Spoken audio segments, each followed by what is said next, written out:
There are some pieces of history that slip through our fingers before we even realize they're gone. Foods that were never written down, never photographed, and never meant for show. They lived in quiet kitchens and traveled through mountain trails, carried by people who left no records beyond the meals they shared. Today, we're going back to a part of Japan that rarely makes it into textbooks. A world of hidden meals once eaten by ninja clans, samurai on the road, and rural families who relied on simple dishes to stay alive. Most of these meals disappeared after 1975 when modernization and shifting tastes swept through the countryside. But before they faded, they carried centuries of stories. And if you've never heard of them, that's exactly why they matter. These weren't grand feasts or elegant banquet dishes. They were practical foods designed for endurance, silence, and survival.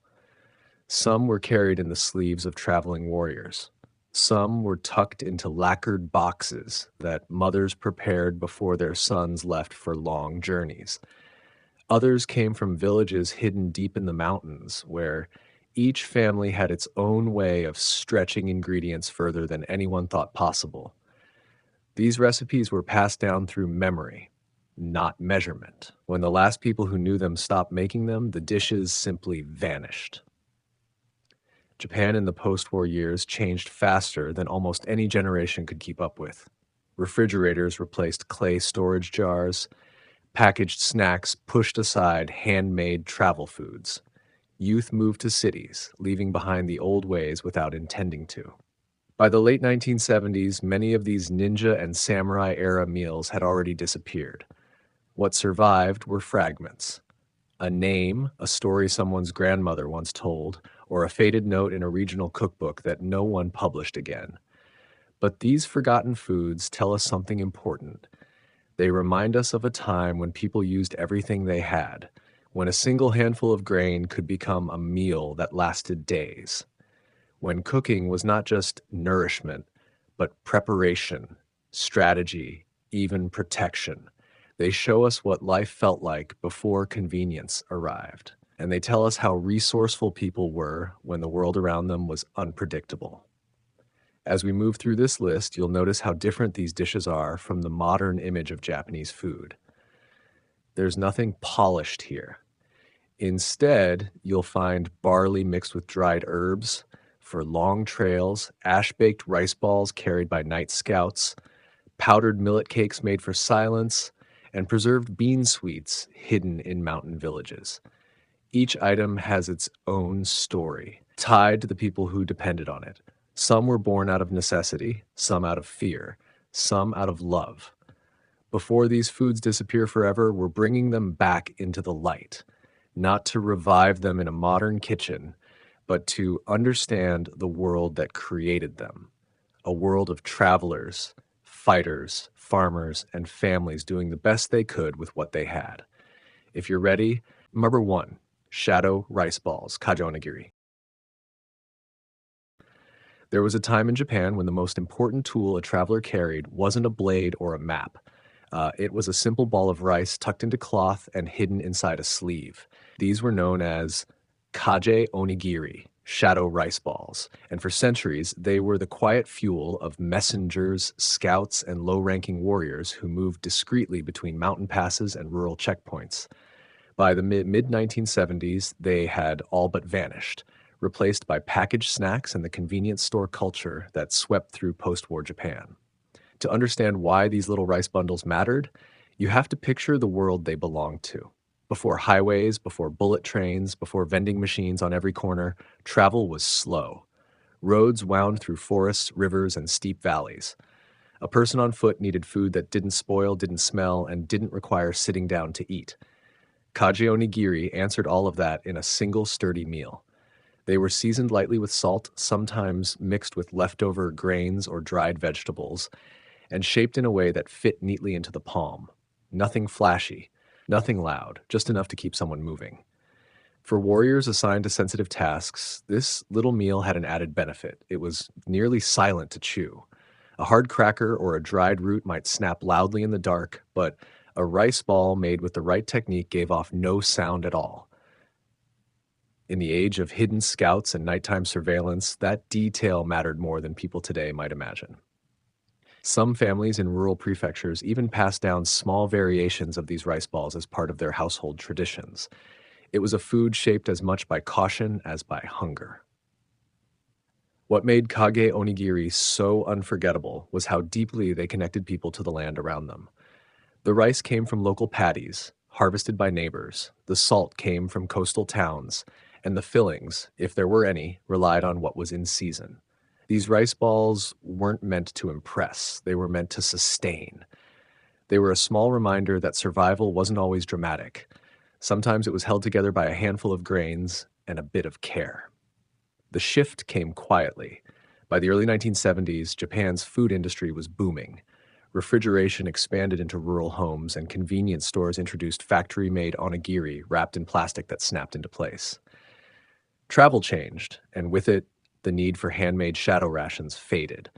Younger generations forgot the folding techniques. The cloth wraps disappeared, and a food once tied to endurance and secrecy slipped out of everyday memory. What remains now is mostly nostalgia. A few elderly rural households still remember the taste, describing it as plain but comforting, the kind of food you didn't appreciate until you were far from home. And just like that, the quiet meal that once carried travelers across mountains became another part of the past, waiting to be rediscovered in old stories and forgotten cookbooks. 2. Smoke-dried stealth fish. Long before refrigeration reached rural Japan, travelers relied on foods that could survive long stretches of heat, rain, and rough terrain. One of the most trusted of these was ibushi sakana, a smoke-dried fish that fit neatly into cloth pouches and saddlebags. It wasn't fancy, yeah, but it was dependable. And for a certain generation, especially those who grew up in mountain villages, the smell of that smoky salt still brings back memories of slow travel, cold mornings, and long footpaths shaded by cedar trees. To understand why this food mattered, picture a Japan where movement wasn't easy. Scouts, hunters, and low-ranking samurai often carried just enough supplies to keep them alert and moving. Fresh fish spoiled too fast, and dried seaweed didn't offer much strength. Ibushi sakana filled the gap. Villagers would gut small river fish, salt them just enough to pull out moisture, then smoke them over low embers for hours. The result was a tough, fragrant strip of fish that could last weeks without spoiling. Packed correctly, it even survived the humid summers that made other foods turn quickly. What made it especially useful was how versatile it was. Travelers could chew it straight, soften it in hot water for a quick broth, or crumble it into rice for a more filling meal. Warriors and scouts moved quietly, but meals weren't always quiet. A crackle of fire or the smell of fresh cooking could reveal a campsite. Smoke-dried fish solved that problem. It required no heat and released almost no scent unless broken apart. For anyone traveling through contested land, that small detail meant safety. But the emotional weight of ibushi sakana came from the people who made it. In rural villages, it wasn't unusual for mothers or grandparents to prepare a batch whenever someone in the family had to travel far. The slow smoking took hours, and while the fish dried, people talked, sharpened tools, or prepared other rations. The food became more than a way to survive a journey. It was a quiet gesture of care, a small piece of home carried into unfamiliar places. Many older villagers say the flavor wasn't remarkable by modern standards. What they remember is how it felt to unwrap a strip of that fish on the road and think of the hands that made it. After 1975, the world around this tradition changed quickly. Refrigerators became standard in nearly every household. Canned fish, vacuum-sealed seafood, and supermarket snacks took over. The long smoking process felt outdated and time-consuming, and younger people rarely learned the technique. Even rural fishing families stopped making it, and the racks used for low smoking were thrown out or left to rot behind old sheds. What's left today is scattered memory. A few elderly anglers recall the flavor, a few old diaries mention it in passing, and every now and then, someone rediscovers a brittle recipe tucked inside a family drawer. But the travel-tested fish that once fueled scouts and wanderers has mostly slipped into the shadows of history, remembered only by those who tasted it on a long, lonely road. Number 3. Herbal stamina broth. There was a stretch of time in rural Japan when strength didn't come from bottled drinks or powdered supplements. It came from whatever the hillsides offered in each season. One of the most trusted sources of that strength was a foraged greens soup known as kusa chikara jiru, a light but steadying broth made by gathering wild herbs, simmering them slowly and drinking the liquid before setting out on long treks. For older families who lived along mountain passes, it was as essential as sharpening a blade or checking a satchel before travel. To understand why this simple bowl mattered, you have to picture life before paved roads and convenience stores. Travelers moved through forests that stretched for miles, sometimes alone, sometimes in pairs, carrying messages or supplies. Energy came from whatever foods they could carry or find. A heavy meal weighed down the body. A meal that spoiled quickly was a risk. But a warm herbal broth brewed from young leaves and roots offered enough nourishment to keep someone steady without slowing them down. In many villages, people believed these herbs sharpened the senses and cleared the mind, a reputation that gave the broth a quiet respect among those who depended on alertness. Families made their own versions based on what grew nearby. Some added wild chrysanthemum leaves for clarity. Others used fern shoots or young burdock for stamina. A touch of salt or miso turned the foraged plants into a broth with surprising depth, especially on cold mornings. Samurai retainers traveling through rural districts often learned the local variations and carried them into new territories. Over time, the soup became tied to the idea of setting out, as though the first sip marked the beginning of a journey. The emotional pull of kusachikara jiru came from the setting in which it was made. The gathering itself was usually a family task. Parents walked the ridgeline with children, pointing out which plants to pick and which to avoid. In some households, the broth was prepared just before dawn, the steam rising from the pot mixed with the scent of soil still damp from nighttime rain. Travelers drank it quietly, knowing they might not return for days. It wasn't a meal meant to impress. It was a small moment of grounding before facing whatever waited on the road. By the mid-1970s, the world that supported this soup was changing. Packaged foods became common across rural Japan. Young people left mountain villages for work in cities. The knowledge of which herbs grew where and in what season faded more quickly than anyone expected. Even families who stayed in the countryside turned to instant soups and bottled tonics. Preparing something slow and handmade felt unnecessary when modern products promised the same energy with none of the effort. What disappeared wasn't just a recipe, it was the rhythm attached to it. The early morning herb picking, the slow simmering, the unspoken belief that a simple broth could steady a person before a long road. Today, kusa chikarajiru survives mostly in memories, mentioned by older farmers who still know where the good greens once grew. But for the most part, the broth that once fueled travelers through quiet mountain paths belongs to an era that passed just as silently. 4. Silent millet cakes, shizukumo, 400 to 550 words. There was a time in Japan when silence mattered just as much as strength. Travelers who moved through forests at night, scouts watching border paths, and low-ranking retainers carrying messages often relied on foods that wouldn't betray them. The most trusted of these were shizuka mochi, soft millet cakes shaped to be eaten without making a sound. They weren't flashy or rich. They were practical, steady, and designed for moments when even a small crunch could put someone in danger. To understand why these little cakes mattered, imagine the world they belonged to. Before the glow of roadside lights and the chatter of traffic, nights in rural Japan were dark and thick with sound. A snapped twig or a misplaced footstep carried farther than people today might believe. Warriors on watch couldn't risk chewing anything noisy, and travelers moving after sundown didn't dare warm food over a visible fire. Shizuka mochi solved that problem.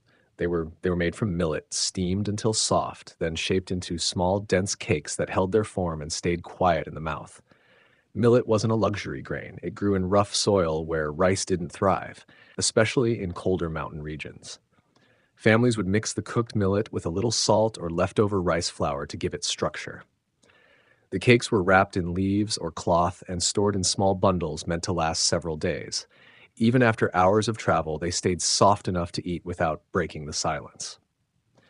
For many older villagers, the texture is what they remember most. No crunch, no crackle, just a steady chew. The emotional weight of Shizuka mochi came from the way they were prepared at home. They were often made in the quiet hours before a departure. Someone would steam the millet while others packed travel gear. The small cakes cooled on a wooden board near a window, and the smell of warm grain filled the room. Travelers slipped them into their sleeves or bags before heading into the hills. It wasn't a dramatic send-off. It was a quiet one, shaped by routine and concern. What made these cakes especially practical was their simplicity. They didn't spoil easily. They didn't require heating, and unlike dried foods, they didn't pull moisture from the mouth, which mattered when clean water was scarce. Travelers could eat one quickly and keep moving. Scouts sometimes carried them as their only meal for a full day. In old diaries, references to silent rations show up in passing, never celebrated but always respected. By the late 1960s and early 1970s, the need for such foods faded. Roads improved. Night travel became safer. Convenience stores introduced soft rice snacks and packaged mochi that lasted longer and tasted sweeter. Millet farming declined sharply as more families switched to rice and wheat. Younger generations didn't see the point of making a food built around silence, and the old leaf wrapping techniques were forgotten. What disappeared wasn't just a snack. It was a piece of a lifestyle where caution shaped everyday routines. Today, Shizuka mochi survives mostly in stories from mountain elders who still remember the feel of those soft, silent cakes pressed into their palms before a long journey. The rest slipped quietly into history, just as they were meant to be eaten. Number 5. Fire-resistant travel gruel, Hayoko Kayu, 400 to 550 words. There was a time in Japan when food had to do more than fill the stomach. It had to survive the elements, long travel days, and unpredictable terrain. One of the most unusual examples was Hayok Okayu, a thick, portable rice gruel prepared in a way that resisted scorching and could be eaten hot or cold. For travelers moving through volcanic regions or dry mountain paths, it was as dependable as a good pair of sandals.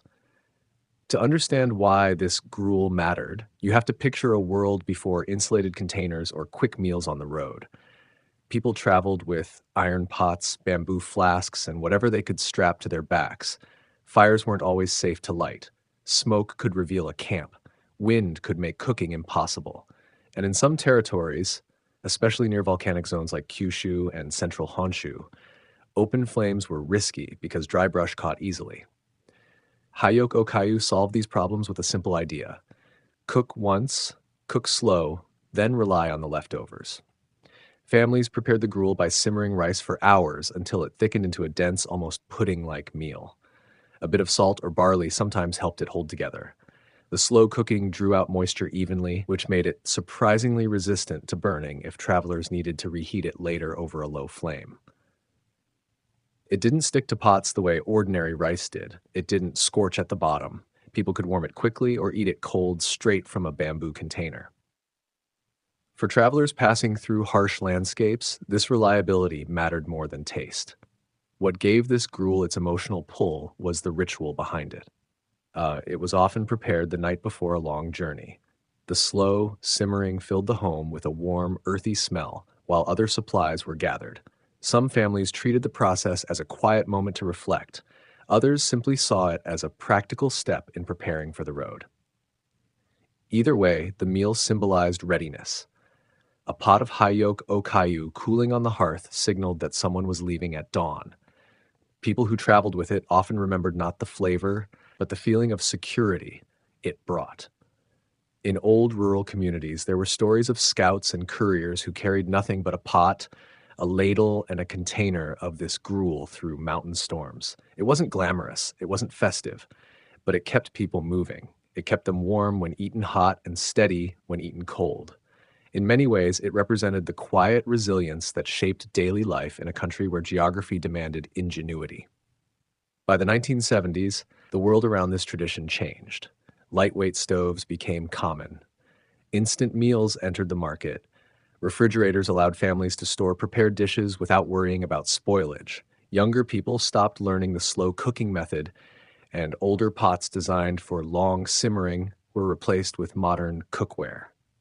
The travel gruel that once protected food from scorching suddenly felt outdated, even unnecessary. What disappeared wasn't just a cooking technique, it was a way of thinking. Prepare thoroughly, travel carefully, rely on what lasts. Today, Hayoko Kayu exists mostly in fragments, old notebooks, a few regional stories, and memories from people who once carried it through long, dusty roads where fire couldn't always be trusted. 6. Seven Herb Blade Cleaner Tea, Nanagusa Kiyomicha. There was a time in Japan when sharpening a blade wasn't just a task, it was a small ceremony built into daily life. Warriors, scouts, and rural guards took the upkeep of their tools seriously. And one quiet part of that routine was a light herbal tea known as Nanagusa Kiyomicha. It wasn't brewed for flavor or comfort. It was made to cleanse the hands, steady the focus, and mark the moment before metal met stone. To understand why this tea mattered, you have to picture how central blades were to travel and protection. Before the spread of modern tools, a good blade meant safety. It cut rope, cleared brush, prepared food, and in rare but real situations, defended its owner. Maintaining it was a daily responsibility. The seven herb tea wasn't consumed for energy.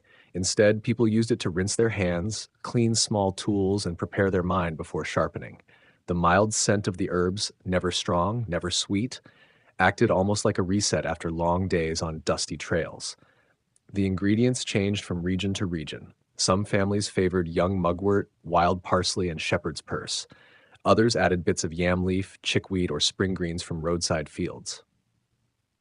The herbs were simmered lightly, just enough to draw out their aroma. The tea had gentle cleansing properties, which helped strip oils and residue from a person's hands before handling a blade. It also worked as a light rinse for the blade itself, especially after cutting plants that left sticky sap. The tea wasn't magic, but it became a respected part of the ritual. What gave Nanagusa Kiyome Cha its emotional pull was the quiet moment surrounding it. Sharpening a blade wasn't loud or rushed. It was steady work done at dawn or in the last light of evening. People boiled the tea in small iron kettles.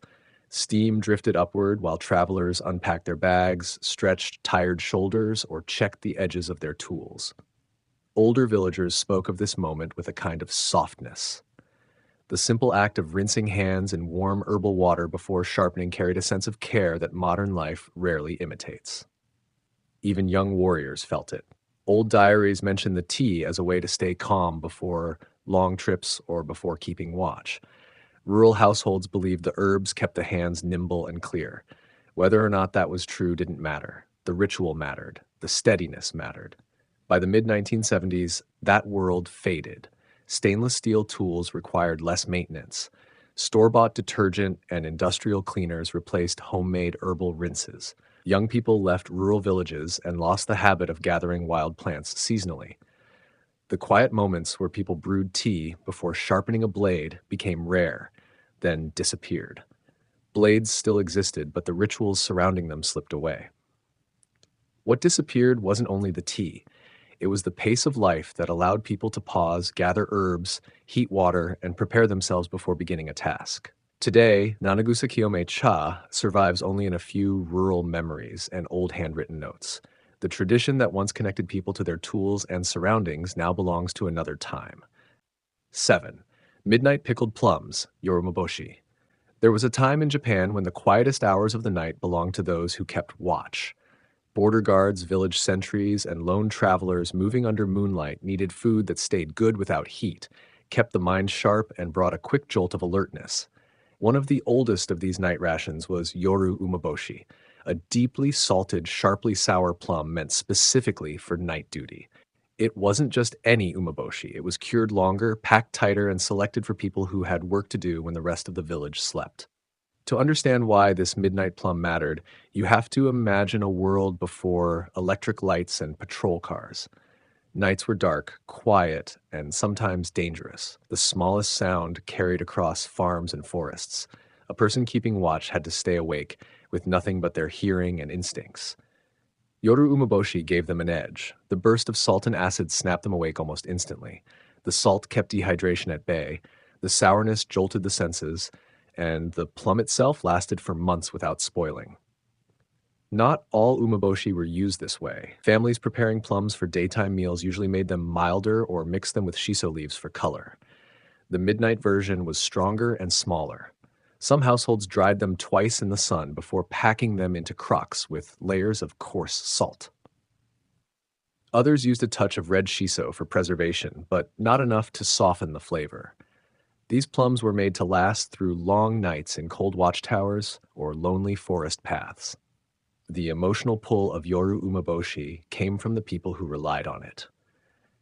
Older centuries spoke of the moment a plum broke open in the mouth and how the bracing sourness helped them stay alert through the final hours before dawn. Travelers carried a few wrapped in cloth tucked into the corner of a sleeve, ready for moments when fatigue crept in. Parents preparing their sons for a long night guard shift often slipped a small bundle into their hands, a simple but meaningful gesture. Even though the flavor was intense, many people remembered it fondly because it was tied to the sense of responsibility that came with keeping others safe. A single plum could help someone stay awake long enough to hear footsteps on a dirt path, an animal moving in the brush, or a shift in the wind. It acted as a quiet partner during hours when humans felt the weight of the dark. But by the 1970s, the world that needed Yoru Umeboshi was disappearing. Electric lights illuminated once dark roads. Villages installed sirens, radios, and early alarm systems. Night watch became less common, and long foot patrols faded away. Convenience stores sold energy drinks, caffeine tablets, and milder sweetened ume snacks that appealed to younger generations. The strong, briny midnight plum felt old-fashioned and harsh. What disappeared wasn't just a food, it was a piece of the night watch culture. Those long hours when someone stood awake while others slept, relying on a single plum to keep them sharp. Today, Yoru Umeboshi survives mostly in stories told by elders who still remember the nights when the world was darker, quieter, and required a different kind of alertness. Ash 8, rice ash preservation soup, haijiru, 400 to 550 words. There was a time in rural Japan when winter shaped everything. Food had to last, and people relied on whatever methods helped them stretch a harvest through months of freezing nights. One of the most unusual creations to come from that need was haijiru, a smoky, ash-infused soup born from the practice of preserving grains with controlled, food-safe ash. It wasn't a dish people served to guests. It wasn't meant to look appealing, but for those who lived through harsh winters, it carried the memory of survival. To understand why this soup mattered, you have to imagine the challenges of older mountain communities. Snow piled high, roads closed for weeks, hunting and fishing slowed. Households depended on their stored grains and whatever dried foods they managed to save. Mixing rice with clean sifted ash was a preservation trick that prevented pests and moisture damage. When supplies grew low, families rinsed the grains carefully and used the leftover ash-soaked rice water as a base for a smoky broth that became haijiru. It was a practical dish before anything else. The soup had a faint charcoal edge, softened by miso or wild vegetables. Families sometimes added dried mushrooms or a handful of barley to build flavor. While the taste might seem unusual today, older villagers often described it with quiet respect. It was a dish eaten when times were tough, but it was steady, warm, and filling. During long winters, that counted for everything. The emotional pull of haijiru came from the memories tied to it. People didn't make this soup because they wanted to. They made it because they needed to. It was the kind of meal that reminded families of the importance of patience and resourcefulness. Mothers taught their children how to sift the ash so it stayed clean enough for preservation. Grandparents told stories of past winters while the soup simmered slowly over the hearth. It wasn't festive, but it carried a sense of togetherness forged during difficult months. For travelers and low-ranking warriors, haijiru also served another purpose. It stayed good longer than many other soups and kept its flavor even when reheated several times. Scouts passing through snowy routes sometimes received it from rural households as a practical gift. Diaries from former retainers mention receiving a warm bowl before braving early morning frost, grateful for anything that could keep them steady. By the mid-1970s, the world that created haijiru had all but disappeared. Central heating improved. Refrigerators became common in even the smallest villages. Grain preservation methods changed, and ash storage fell out of regular use. Younger families preferred polished rice stored in sealed containers. Safety standards grew stricter, and old preservation methods were pushed aside. As these changes took hold, the soup tied to that system faded quickly. What vanished wasn't just a recipe. It was the memory of a time when people stretched every resource and made meals from whatever the winter allowed. Today, haijiru is rarely mentioned outside of a few local histories, but for the elders who remember it, the soup remains a symbol of quiet resilience, a reminder of winters that demanded both creativity and endurance. 9. Hidden Village Bean Cakeshi. These little cakes lived in the shadows of rural mountain life. Families made them with whatever beans they had soaking on the hearth.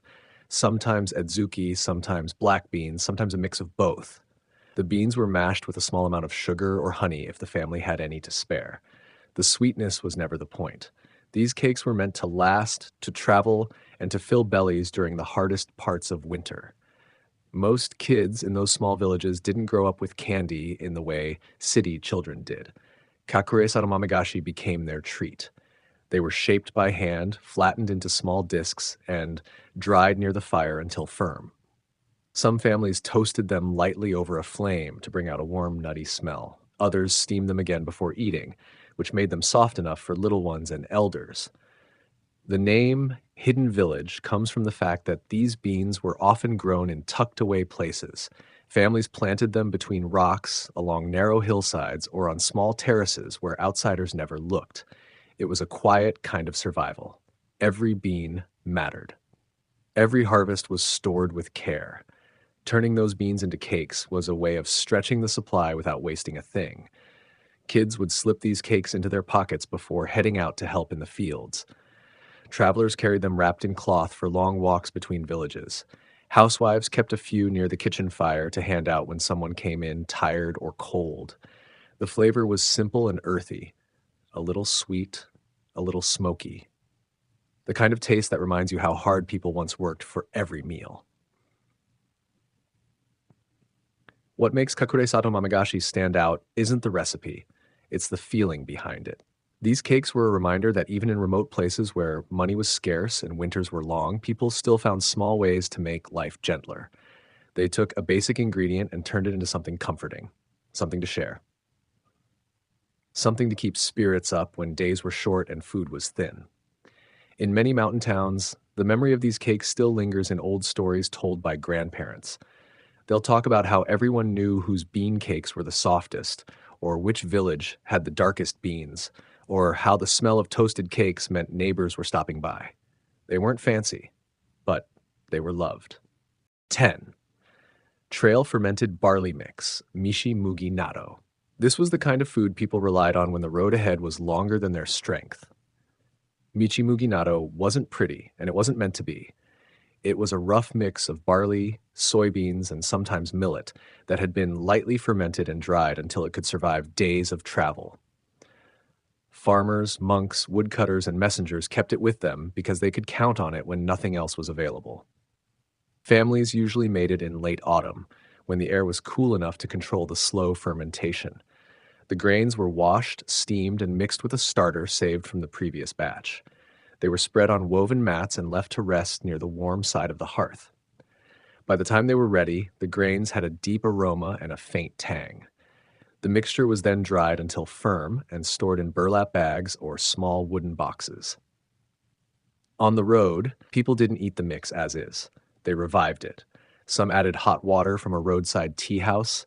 Others stirred it into a bowl of broth given by a friendly farmer. When mixed, the grains softened and took on a savory, almost smoky flavor. It was filling, simple, and dependable. You could work a full day in the mountains on just one bowl.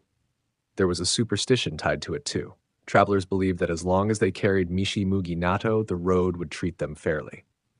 Elders told children never to start a journey without a small pouch tied to their belt. Even if you didn't believe the superstition, you understood the comfort in knowing you had something safe to eat, no matter where you ended up. Some villages added their own twist: a pinch of dried mountain herbs, a handful of toasted seeds, a spoonful of miso scrapings from the bottom of the family's barrel. These small differences were like signatures. If you tasted someone's natto mix, you knew exactly where it came from. You don't see this food anymore.